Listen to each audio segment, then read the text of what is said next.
causing an effect. The moment you start feeling abundant and worthy, you are generating wealth.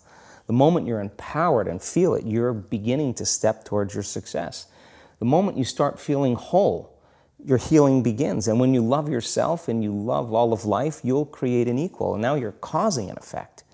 And I think that's the difference between living as a victim in your world, saying, I am this way because of this person or that thing or this experience. They made me think and feel this way. When you switch that around, you become a creator of your world, and you start saying, my thinking and my feeling is changing an outcome in my life. And now that's a whole different game, and we start believing more that we're creators of reality. So how do we go from, okay, I have this negative emotion, it's controlling my life, it's got me in this cycle of, I think about this emotion, which triggers a chemical reaction, which trains my body to feel that way, which makes it easier, more likely I will do it again. And so now I'm in this vicious cycle. And unconscious, and it's unconscious. Right. And you said, does your thinking create your environment, or does your environment create your thinking, which I thought was really, really interesting. So how do we then go from that, like mechanistically, to begin this visualization process of something that's empowering? It's me in a different state. It's my future self. Is it meditation? Is it, what does that look like? If you're not being defined by a vision of the future, then you're left with the old memories of the past, and you will be predictable in your life. And if you wake up in the morning and you're not being defined by a vision in the future, as you see the same people and you go to the same places and you do the exact same thing at the exact same time, it's no longer that your personality is creating your personal reality. Now your personal reality is affecting or creating your personality. Your environment is really controlling how you think and feel unconsciously, because every person, everything, every place, every experience has a neurological network in your brain. Every experience that you have with every person produces an emotion. So some people will use their boss to reaffirm their addiction to judgment.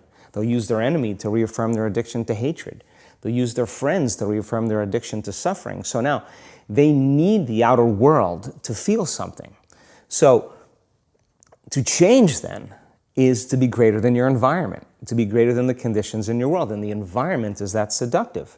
So then why is meditation the tool? Well, let's sit down, let's close our eyes. Let's disconnect from your outer environment. So if you're seeing less things, there's less stimulation going to your brain.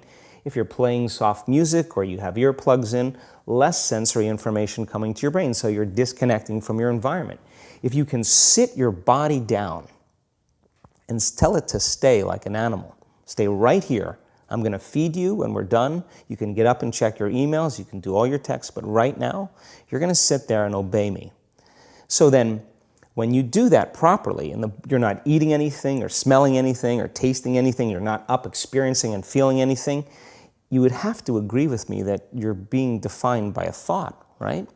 So when the body wants to go back to its emotional past, and you become aware that your attention is on that emotion, and where you place your attention is where you place your energy.